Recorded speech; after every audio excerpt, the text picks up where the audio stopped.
Hi, my name is Jenner Meowster, and I'm 2 years and 6 months on testosterone. So I'm still seeking bottom surgery. It's just taking a bit of time to do all the paperwork. My doctor's office is kind of slammed right now with a bunch of things. So, um, we'll see. We'll get there when we get there, I guess.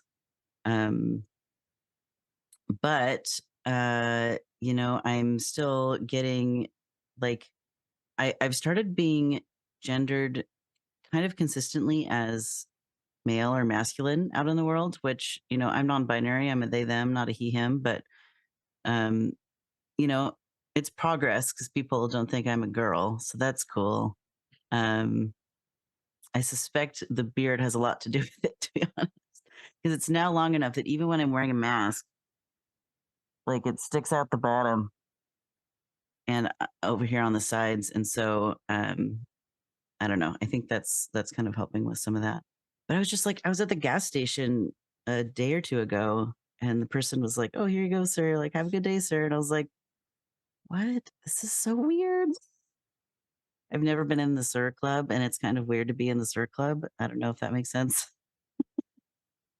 Um, so I've noticed that this my skin that's under my beard feels kind of dry, and I'm unsure what to do with that.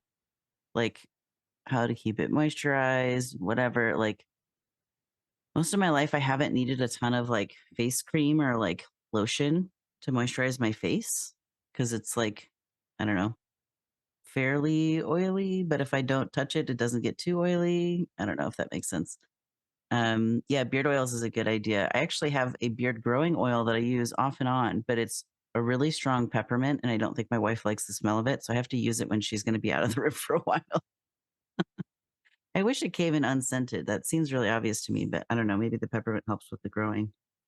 Um, so anyway, yeah, I'm still trying to figure that out. That's part of my little journey right now. Another thing I've noticed is my mustache isn't as dark as my beard. Like there's a bunch of hairs here. I promise they're there. And this little patch right here. But it's like harder to see. And so people see this and then they're like, "Oh, you just that's all you want, right?" And I'm like, "No, I want this to be darker." It started here and has slowly been growing up over my face. So I'm hoping that with another year or two, this will kind of finish growing in and be darker, and um, that would be nice. Um, yeah. So we'll see. I also do have some more beard dye left, and I wanted to do it today, but then executive dysfunction was like, "Nope, you're gonna stare at your phone instead." And I'm like, "Okay, no dyed mustache for me today." Um, Anyway, so okay, the last two things that I wanted to share is I'm going on an international trip soon, and my passport still has an F on it. My driver's license has an X, so I'm like concerned that that's going to be weird at the border, and they're going to be like, "This says F, but you have a beard. This isn't you," or whatever. I don't know. Uh, I don't know.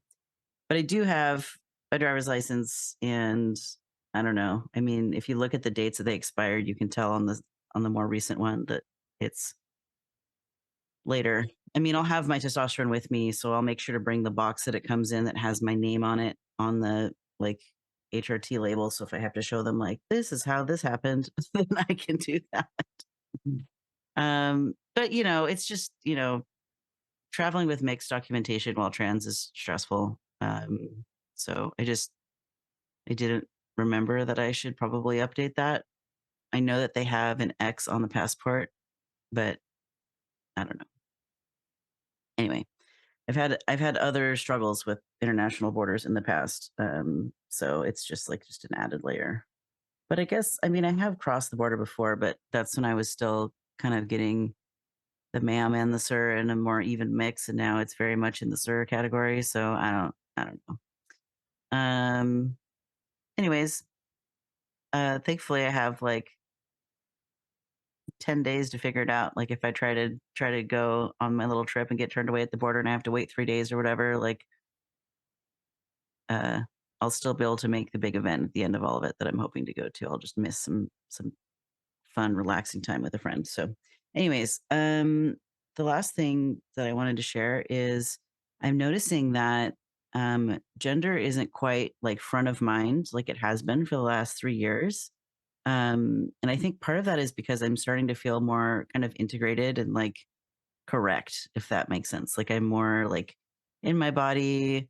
Like I see my like chest hair and I'm like, oh, that's nice. And it's like, like the boobs are gone. And like I'm just kind of a little furry bear guy now, and that's fun.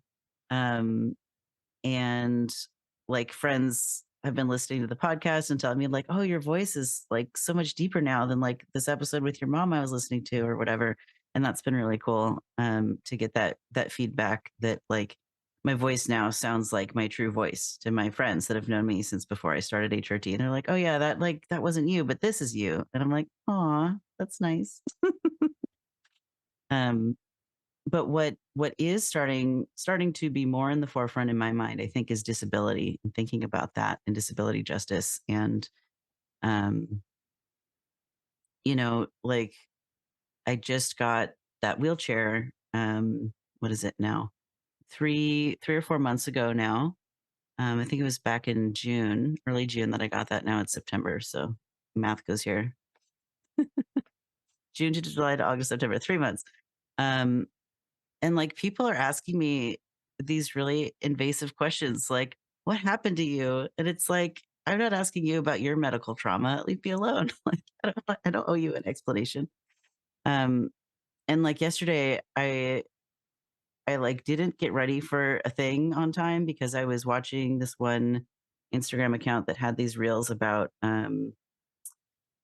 this person who's disabled talking about um, it's one thing to have someone ask you that and it feels gross. But then what if that person instead asks you, like, how are you finding the accessibility, like insert location or experience here on the bus with public transit at this event, at this venue? Like that is way more interesting to me to talk about.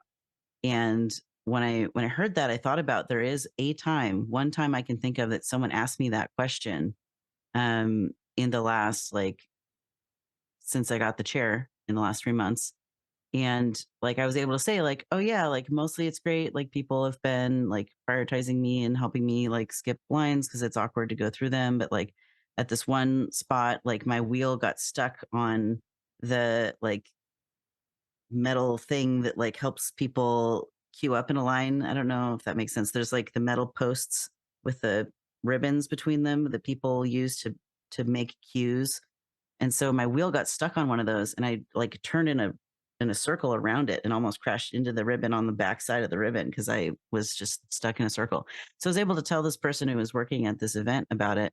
Um, and she was like, "Oh, like thank you for that feedback. Like I'll talk to the staff about that and we'll see if there's anything we can do about it, like for the next 3 days of this event." So um like to me that felt so much more affirming, right? Because it's not about someone wanting to know my like medical stuff. Like I'm not asking about are you do you have cancer? Or how's your liver disease going? Like, I'm not asking people that. I don't know. There's also this intersection of like being trans and having people ask about your medical stuff like have you had the surgery. There's no one the surgery, by the way. There's like a lot. You've heard me talk about them for years now on this little check-in, but um it's similar. Like disabled people don't need to tell you about our medical stuff. Like, I don't know. So, anyways, I think I could talk a lot about that. So there's that. There's that.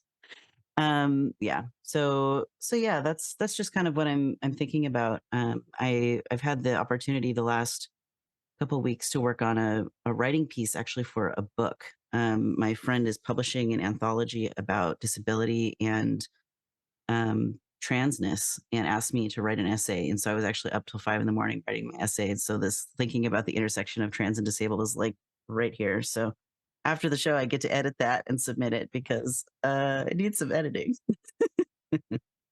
um, but yeah, so that's the stuff that I'm thinking about these days. Thanks for listening.